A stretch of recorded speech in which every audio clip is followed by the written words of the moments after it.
So hello everyone, नमस्ते छ हजुरहरूलाई। म चाहिँ आज एकजना ड्राइभरलाई चाहिँ यहाँ मालिकको नयाँ कुवारी खोलिरहेको छु त, यहाँ ल्याएर आएको छु र हेर्न सक्नुहुन्छ हाम्रो मालिकहरूको चाहिँ कुवारी चाहिँ यही हो फिलहाल चाहिँ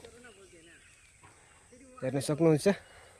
र यहाँ चाहिँ अब क्याम्प बनाउने अरे, क्याम्प बनाएर यहाँ अब जिसिबी फक्लेनहरू सबै यहीँ आउँछ, डाम्फरहरू चाहिँ हेर्न सक्नुहुन्छ। हाम्रो चाहिँ ड्राइभरहरू चाहिँ यही दुईवटा, अरू एकजना छ उसलाई चाहिँ लिएर आएको। र उहाँ चाहिँ सिजीमा चाहिँ के भइरहेछ भने अब अहिले अब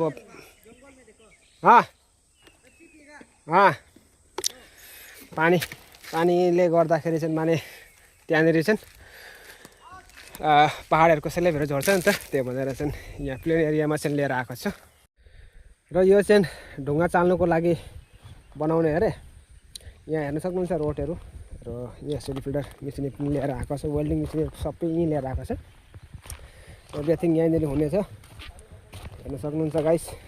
र बाटो चाहिँ म तपाईँलाई पनि देखाउने छु, बाटो चाहिँ अलिक डेन्जर नै छ यतातिर पस्नुलाई। अब उहाँहरू चाहिँ बस्ने क्याम्प पनि म तपाईँलाई देखाउने छु कस्तो रहेछ क्याम्प चाहिँ है। र जग्गा चाहिँ यस्तै छ, यहाँ हेर्नुहोस् प्लेन, यहाँ हेर्न सक्नुहुन्छ हाम्रो ड्राइभरहरूको camp, suite room, VIP room छ पुरा।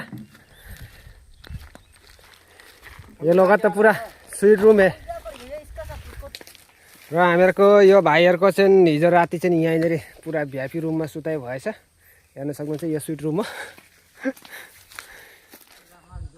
र यही कुवारीमा चाहिँ यही ढुङ्गाहरू चाहिँ निकाल्छन्, यो ढुङ्गाहरू चाहिँ निकालेर त्यो बनाउँदै गरेको उयसमा चाहिँ चाल्छ है।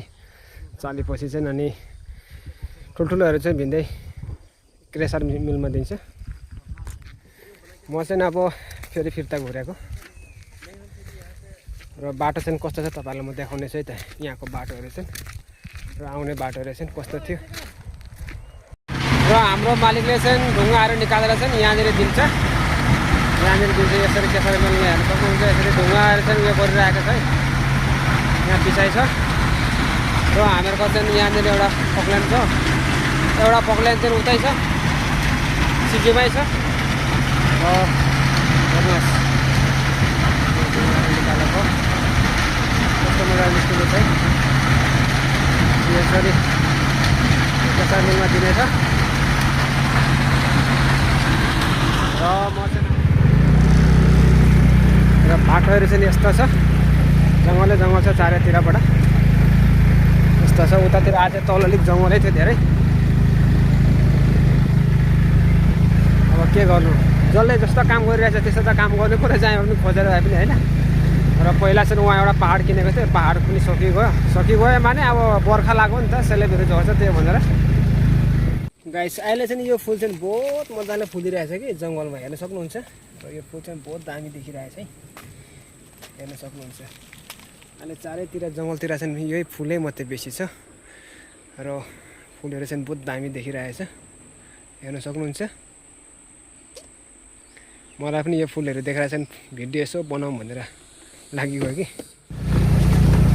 बाटो चाहिँ यस्तै थियो, यो तल जाने बाटो चाहिँ कुवारी जाने बाटो चाहिँ, र हाइवे रोड चाहिँ भेटाइयो। र यो बाटो चाहिँ जाने थियो नि त हेलो, यो बाटोदेखि अब म जानेछु आफ्नो घर। र तपाईँहरूलाई चाहिँ म देखाउने छु। र म अघि कहाँ गएको थिएँ भन्ने चाहिँ है त, यो जङ्गलको टुक्रामा गएको थिएँ, यो जङ्गलको टुक्रामा।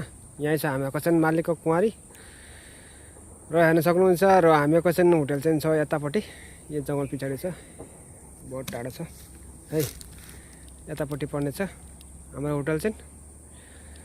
र यहाँ चाहिँ नदी छ नि त एउटा, त्यही भनेर नभए बर्खा लागेको थिएन भने त उताबाट पनि छेउ हुने थियो जानुको लागि।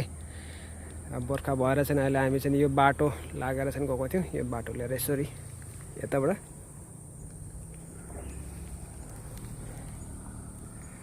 जहीँ त्यहीँ फुलेको छ है, जङ्गली फुल हेर्न सक्नुहुन्छ। यहाँनिर पुरा रोपेको यस्तै छ फुल चाहिँ। म चाहिँ फिलहाल चाहिँ अहिले घरतिर फर्किँदैछु, रुममा होटलतिर चाहिँ। र हेर्न सक्नुहुन्छ मजा आएर चाहिँ यस्तै छ बाटो।